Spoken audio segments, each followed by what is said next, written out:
पालिका सफाई कामगारांच्या प्रश्नी मनसे आक्रमक. पेण नगर परिषदेवर मनसेची धडक.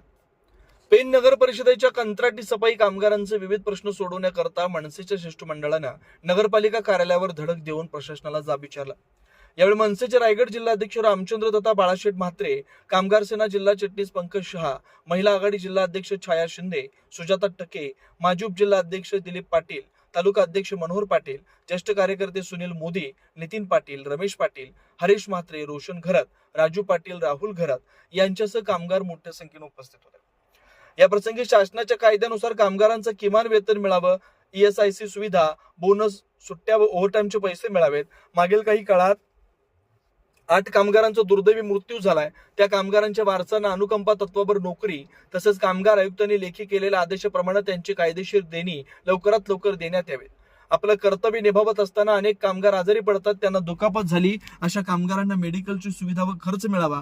काम करताना कामगारांना सुरक्षेच्या दृष्टीने आवश्यक असलेल्या सोयी सुविधा देण्यात याव्यात, यासह इतर मागण्या करण्यात आल्या.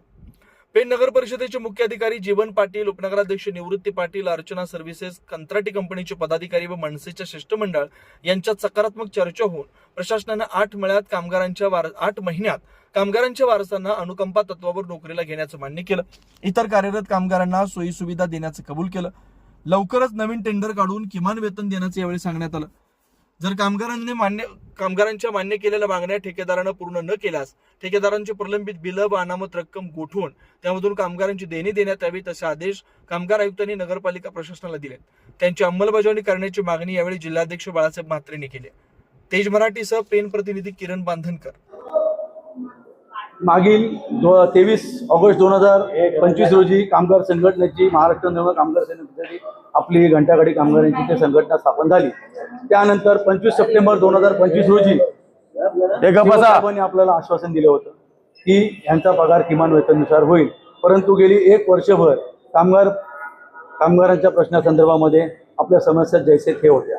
त्या संदर्भात आता नवनिर्वाचित जिल्हाध्यक्ष श्री बाळाशेठ म्हात्रे यांची नियुक्ती झाल्यानंतर त्यांनी ताबडतोब हा विषय मार्गी लावण्याचा ध्येय केलं आणि त्यानुसारच जीवन पाटील साहेबांची आणि सभापती निवृत्ती पाटील साहेब यांच्यासोबत आज दीर्घकाळ कामगार प्रश्नाच्या संदर्भात दीर्घकाळ मीटिंग केली. त्यामध्ये मयत कामगारांचे जे काही विषय आहेत ते हाताळले गेले आहेत. त्याच्यानंतर जे आजारपण होते, ज्यांना आजारपण आलेले आहेत त्यांचा हिशोब दिला गेलेला नाही, त्यांचा विषय असेल, PFचा विषय असेल, ESICचा विषय असेल, किमान वेतन विषय असेल, अशा असंख्य प्रश्न आहेत. बोनस असेल, लीव्ह असेल, या सगळ्या गोष्टींच्या संदर्भात सदर ठेकेदाराला देखील बोलवण्यात आले होते आणि या संदर्भामध्ये जी सकारात्मक चर्चा घडून आलेली आहे. 130 कामगार आणि तसंच आता पुढील वेतन हे कामगार किमान वेतनानुसार होईल असं जीवन पाटील साहेबांनी आश्वासन. रविवारी आमची मीटिंग आहे आणि तसेच सभापती साहेबांच्या सोबत ठेकेदाराला बोलवून जिल्हाध्यक्ष साहेब यांच्या मार्गदर्शनाखाली आमची पुढील रविवारी आमची कामगारांची मीटिंग कामगारांच्या प्रश्नासंदर्भात मीटिंग होणार आहे